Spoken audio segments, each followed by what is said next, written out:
So the union of architecture and luxury are not often synonymous. When people design a architectural home, it forgoes a lot of luxury. And when people design a luxury home, it forgoes a lot of architecture.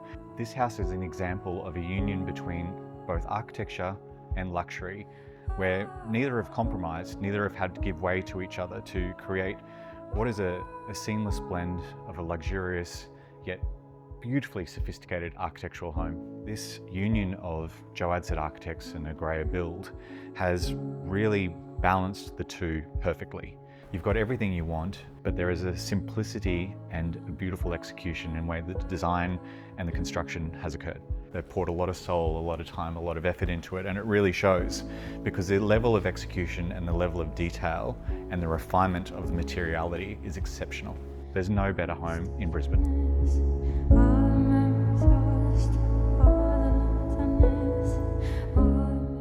I didn't want to display this home in the typical manner where it's, fast cars, helicopters, planes. This is an incredible example of architecture in Brisbane, and you'd be really hard pushed to find a better home that's better designed and better built. Venetia plaster on the ceiling on the outdoor deck is beautiful, like so textural, and the everyday person is probably not even going to pick up on the fact that it's there, but I know it's there, and I really appreciate it. It's a sexy house, but in a sophisticated way, not a 3 a.m. in the valley kind of way. And I just feel like most people would have just done the standard and just done the big box and the big view and rested on their laurels, where this house it's got the view. Like, there's no two ways about it. There's 30 to 33 lineal meters on both floors of view. I mean, only the powder room and the laundry don't have a view. And it could have been just that, but it's not. It's incredibly beautiful, it's intimate, but it's also spacious. So the manipulation of the space is perfect.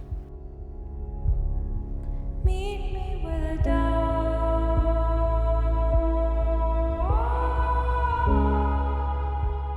I feel like a lot of these houses are pushing the boundaries so much on the form that they're not giving way to the landscape. And I mean, the landscape is so incredibly important. I mean, to have that incredible view line is one thing, but then to be able to look back onto this green space is another.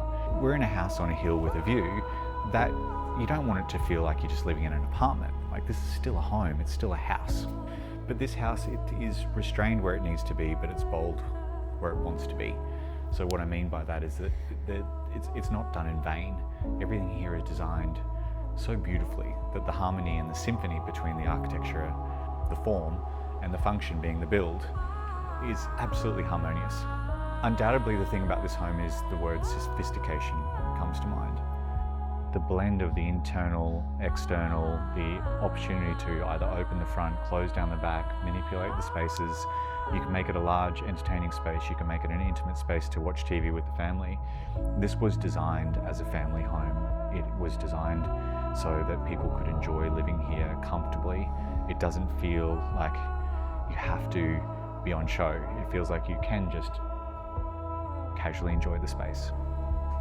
The particular site is really interesting, and so I think the design and the conceptual architecture was really brave. I mean, you get given a triangular block and it's, well, what do you do with it? How does a triangle house work? And how does it work well? Well, this is it. This is how it works well.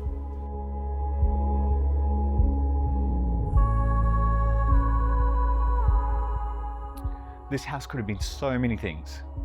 It could have been ostentatious, it could have been loud, it could have been garish, but with the curvature of the paneling, which is also incredibly low maintenance, it has really cemented itself onto the hill here in a very, very sympathetic and almost organic shape. It sort of follows the street around, and with the bends and the curves, there's a subtleness to it.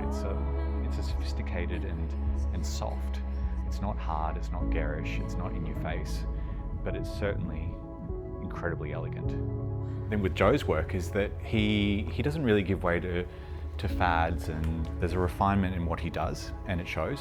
And I think that the materiality and the palette and how this home is functionally designed will absolutely stand the test of time. In 20 years' time, this home is still going to look amazing, and I think it'll still feel amazing. There's nothing in here that's gimmicky.